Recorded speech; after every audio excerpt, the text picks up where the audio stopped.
La cuestión medular tiene que ver con Venezuela, todos los ojos puestos allí. Hay protesta también de venezolanos aquí, en Buenos Aires, ya desde ayer, pero particularmente ahora. Están también en Plaza de Mayo muchos venezolanos que viven aquí en la Argentina. Estamos en línea con Gabriel Puricelli, él es sociólogo, experto justamente en el análisis de estos temas internacionales. ¿Qué tal, Gabriel? ¿Cómo estás? Buenas tardes, Romina Suaznavar te saluda. ¿Qué tal, Romina? Buenas tardes. Bueno, un placer, gracias. Ya hemos hablado en otra oportunidad, así que realmente es un placer hablar con vos. Nos vamos a centrar en este caso en Venezuela. Hace instantes, como todos ya sabemos, o por lo menos la mayoría de los medios, ha asumido Maduro el juramento allí en Venezuela, aunque la presencia, digamos, de varios mandatarios que en su momento estaba en duda, han ido muy pocos, ¿no es cierto? Por lo menos lo que se conoce es que fue hasta ahora el presidente de Cuba, hablamos de Miguel Díaz-Canel, que fue el único jefe de Estado presente allí en Venezuela.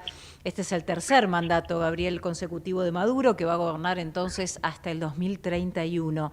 La pregunta va en esta dirección. ¿Vos creés, digamos, que de alguna manera la presencia fue bastante escasa, pero por qué? ¿Cuál es tu análisis con respecto a este tema? Bueno, esta nueva asunción de Maduro es una indicación del aislamiento internacional casi total que tiene Maduro en este momento.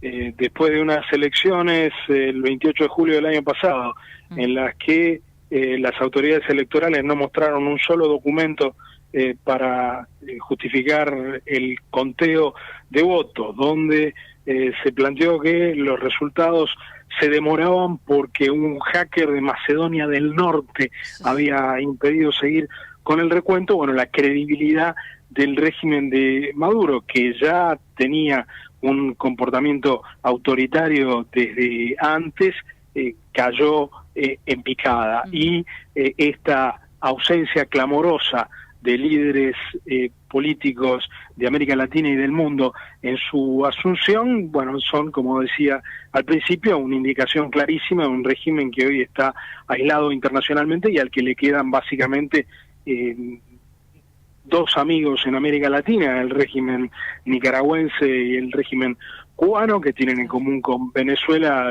ser países donde tampoco se respeta la voluntad de los ciudadanos a la hora de elegir presidente. Ahora, Gabriel, vos recién mencionabas, ¿no? Está prácticamente enemistado con la Argentina, con Chile, con Estados Unidos. Bueno, le quedaron estos dos, ¿no? Cuba, lo que vos recién mencionabas. Ahora, ¿cuál es el panorama a futuro? Porque está peleado con todo el mundo, no se habla con todo el mundo, está cerrando la frontera de Colombia, cerró la frontera hace instantes con Brasil. Digo, ¿cómo va a gobernar de esta manera? ¿Cómo crees vos? Bueno, la verdad que con el apoyo de las Fuerzas Armadas parece haberle resultado suficiente hasta ahora.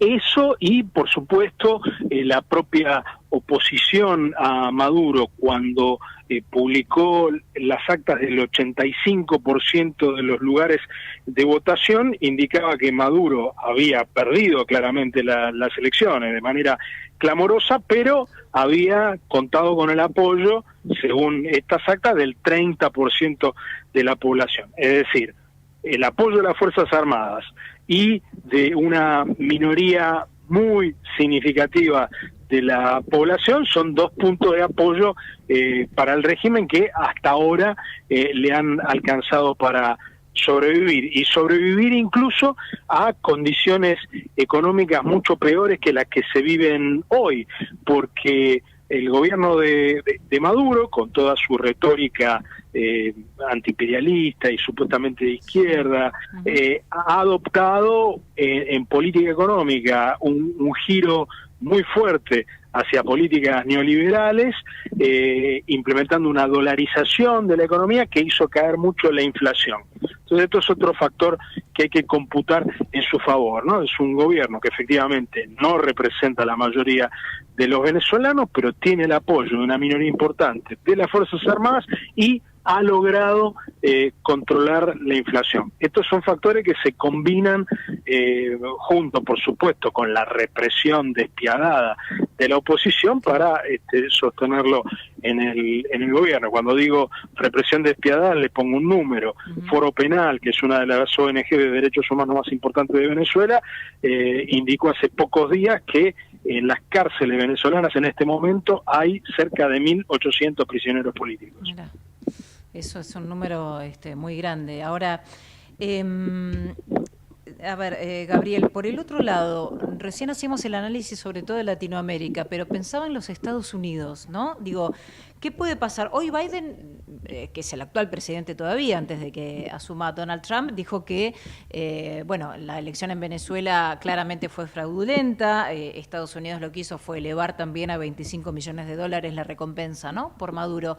Ahora, ¿vos qué crees, según tu experiencia, que puede pasar con la presidencia, pero de Donald Trump, cuando asuma con esto de Maduro? Bueno, la presidencia de Donald Trump augura una forma de relación con Venezuela parecida a la que hubo en su primer mandato, que era de mucha confrontación bilateral y, como se supo a partir de las confesiones de algunos colaboradores cercanos de Trump en su primera presidencia, a Trump los militares estadounidenses tuvieron que convencerlo de que era inviable su idea de invadir Venezuela. Esto es algo que hay que tenerlo en cuenta, no para hacer pronósticos alarmistas, porque seguramente los militares estadounidenses hoy le dirían a Trump lo mismo si él volviera a insistir con su idea, pero efectivamente no es auspicioso para el régimen de Maduro un gobierno de Trump. En principio no cambia demasiado porque, como lo decíamos, Biden también fue un opositor muy fuerte y ha aplicado sanciones unilaterales contra funcionarios del régimen de Maduro muy importantes, con el congelamiento de sus bienes en los Estados Unidos, etcétera. Sí. A ver, Gabriel, por el otro lado también está Edmundo González Urrutia, ¿no? ¿Qué pasa o qué pasaría si quiere ingresar, digamos, a Venezuela? ¿Qué pasaría en la calle, como está hoy el clima social allí? Pero González Urrutia no es un líder particularmente carismático. Heredó la candidatura presidencial porque la líder ella carismática de la oposición venezolana, María Corina Machado, fue proscripta por el Consejo Nacional Electoral y no le dejaron ni siquiera presentarse a las elecciones. Sí. Seguramente si González Urrutia se presentara en algún punto de frontera o aterrizara en Maiquetía, en el aeropuerto de Caracas, sería detenido inmediatamente porque tiene una orden de captura bajo cargos completamente fraguados y arbitrarios, pero tiene una orden de captura en Venezuela. Probablemente eso diera nuevos motivos a la movilización popular, pero no estamos atravesando en este momento el momento más álgido de las movilizaciones callejeras contra Maduro. Hubo movilizaciones de cierta importancia en el día de ayer, con la propia María Corina Machado hablando ante la multitud allí en Chacao, uno de los distritos de la Caracas metropolitana, pero no fueron manifestaciones de la envergadura que se vio, por ejemplo, en el año 2017, que fueron aplacadas a sangre y fuego con cientos de muertos y miles de detenidos. Por eso digo, Gabriel, ¿puede llegar a haber una guerra civil? Yo creo que las condiciones para eso no están dadas, porque en los países que ha habido guerras civiles ha habido una división de las fuerzas militares, no se da, en general no se desemboca en guerras civiles en regímenes donde las Fuerzas Armadas son monolíticas y lo que tienen enfrente es una oposición civil desarmada. Así que las condiciones para eso probablemente no existan en Venezuela, al menos no hay antecedentes de países donde se degeneró a la guerra civil, donde la guerra civil no sea el resultado, como decía recién, de una división de las Fuerzas Armadas, y la división de las Fuerzas Armadas venezolanas no se avisora. Bien, bien. Estamos hablando con Gabriel Puricelli, él es sociólogo, experto en análisis de temas internacionales. Gabriel, ¿qué pensás vos del pronunciamiento de las madres de Plaza de Mayo, justamente bancando esta asunción de Nicolás Maduro?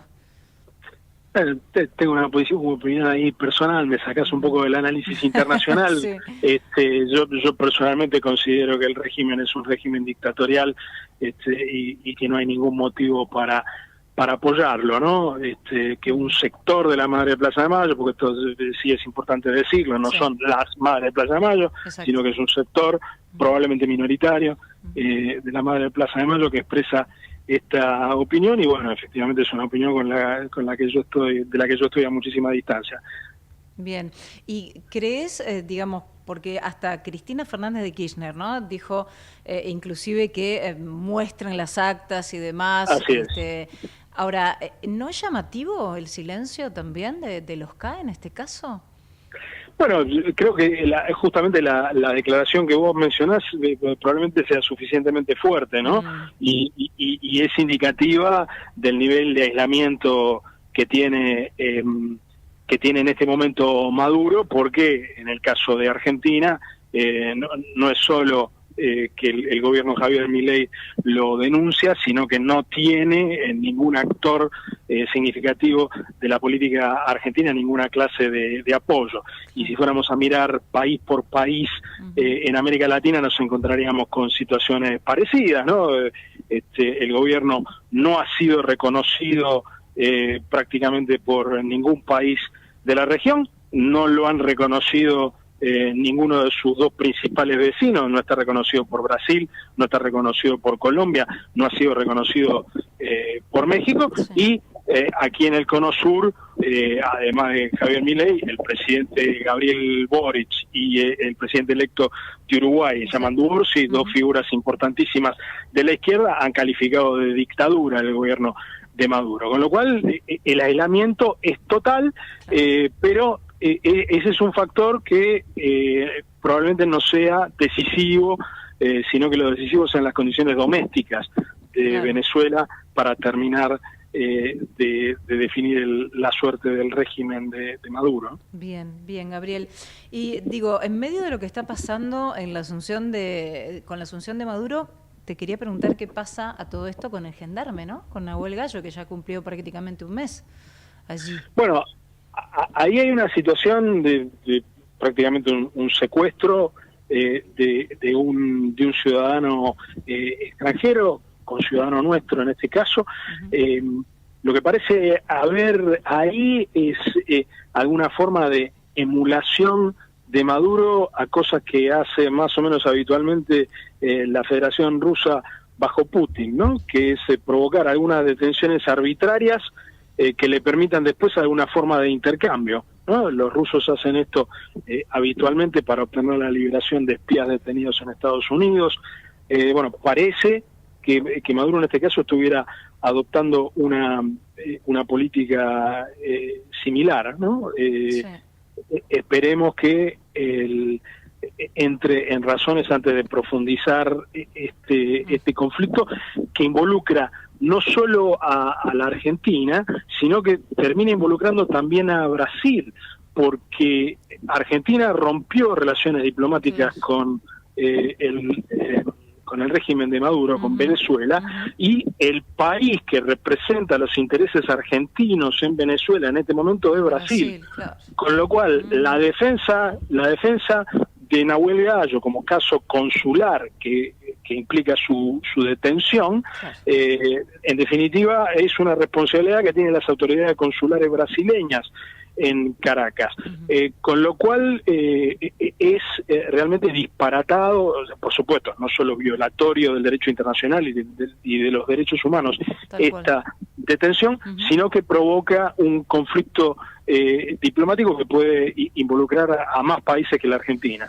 Bien, Esperemos que eso lo disuada en un plazo relativamente corto al gobierno de Maduro para terminar liberando a Nahuel Gallo, como se lo han reclamado además organizaciones como Amnistía Internacional y otras organizaciones internacionales. Tal cual, Gabriel. Como siempre, ha sido un placer charlar con vos. Muchísimas gracias por esta entrevista. No, gracias por el llamado. Buenas tardes. Buenas tardes. Hablábamos con Gabriel Puricelli, sociólogo experto en el análisis de temas internacionales de justamente la asunción de Maduro en Venezuela.